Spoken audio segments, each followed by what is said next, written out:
That's insane. Yeah. Yeah, when the kids and teens were going, there was a lot of submissions. We started moving into the adults, and there was a lot of decision wins. So.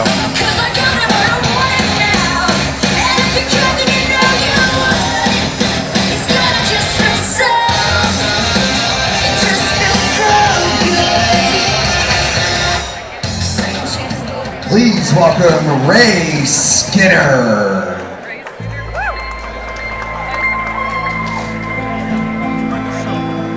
It's in my blood, this is my moment, I'm gonna go for it. Don't care about pressure, I get better when it's closing in. Swear I was born for this, cause I don't shoot to miss.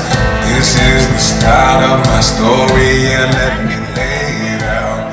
A star was born the minute that my feet touched the ground. So if you don't know by now, I'm holding in like bound around the wind. Anything that I can do to get my fix of adrenaline. I'm a head first gladiator. You've been had. Please welcome Jeremy Anderson.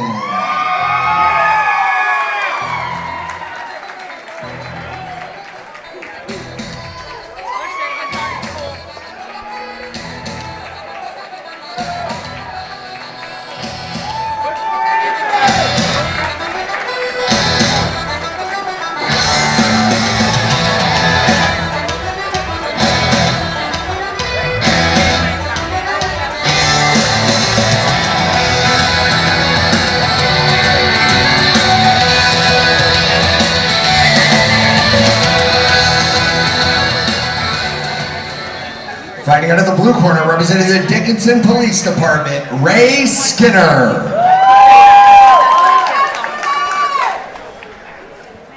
And fighting out of the red corner, representing the Dallas Police Department, Jeremy Anderson. Battle of the Badge 6 here in Dallas, Texas. Ray Skinner versus Jeremy Anderson. A couple big boys here. Probably two of the bigger guys we've seen tonight.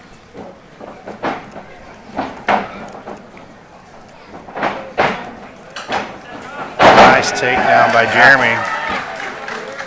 Right into the full guard. Posture's broken down, so let's see if he can create some sort of sweep or submission attack off this broken posture. Good job for Jeremy to get that guard open. He's able to circle on the outside of that. Almost clears the guard entirely. Looks like he's setting up a choke here. He's going for that Darce, yeah. It's kind of hard to tell how deep his hand is. He's able to escape here. Transition to the back. Nice movement by Jeremy. Yeah, Jeremy looks really fluid in his movement from side to side. He's using that 100%. Forcing the head down, trying to make him roll through. I wonder if he has some wrestling experience with the way he's spinning behind, and that 100% is really like a three-quarter Nelson in wrestling, you know? So I wonder, right to the back with the hooks in. It's going to be dangerous. Yeah, he's got it pretty deep. He's got him stretched out with the hips. It's going to be hard to hand fight from here. He elects to try to come to the top position. Falls back on a leg lock here. I believe straight ankles only tonight. Yes, except for the main event. He's gonna let him. You can't let him belly down like that again, though. It's gonna become really dangerous when you belly down with that straight ankle. He's got a nice reap on there that's going to apply some pressure to the outside of the knee.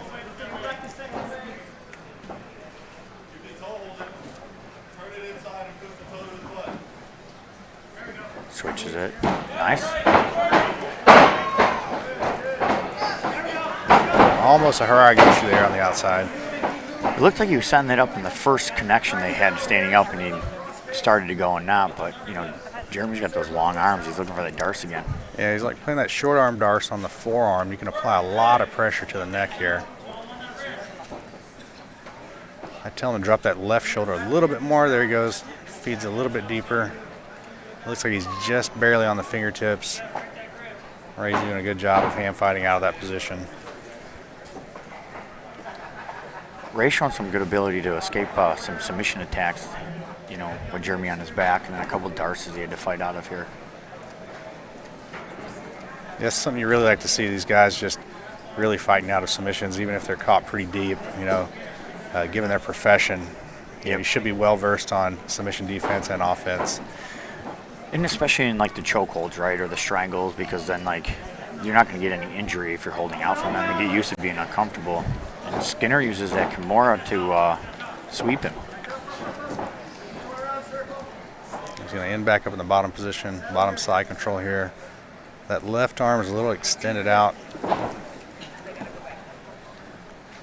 You may see a reset by the referee here if they get closer to that edge. I bet you Jeremy has some sort of level of wrestling, because every time they get in a scramble, he gets his hips naturally higher, and that's why he's winning these scrambles.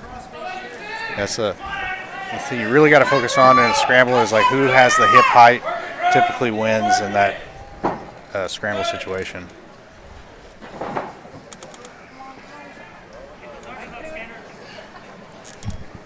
Two minutes left. These big boys are running a pretty fast pace.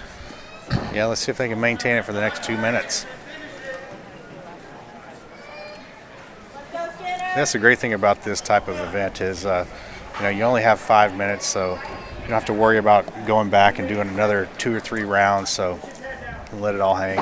Yeah, that's what I really enjoyed doing the super fight style matches, because you can just leave it all out there on one match instead of like knowing you got 2 or 3 more rounds left to go.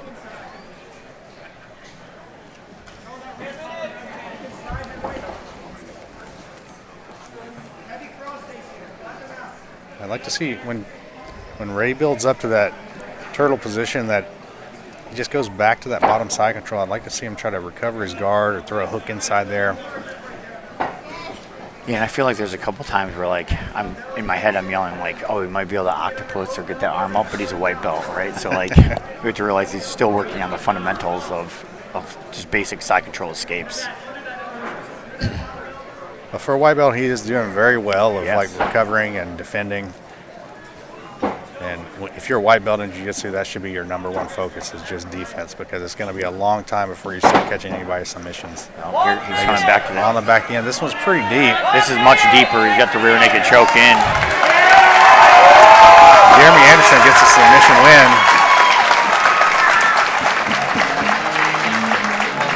What a great match. You know, and too, if someone has wrestling Your experience winner at the by white belt rear level, naked choke that's a out of the red significant corner, advantage. representing the Dallas Police Department, Jeremy Anderson.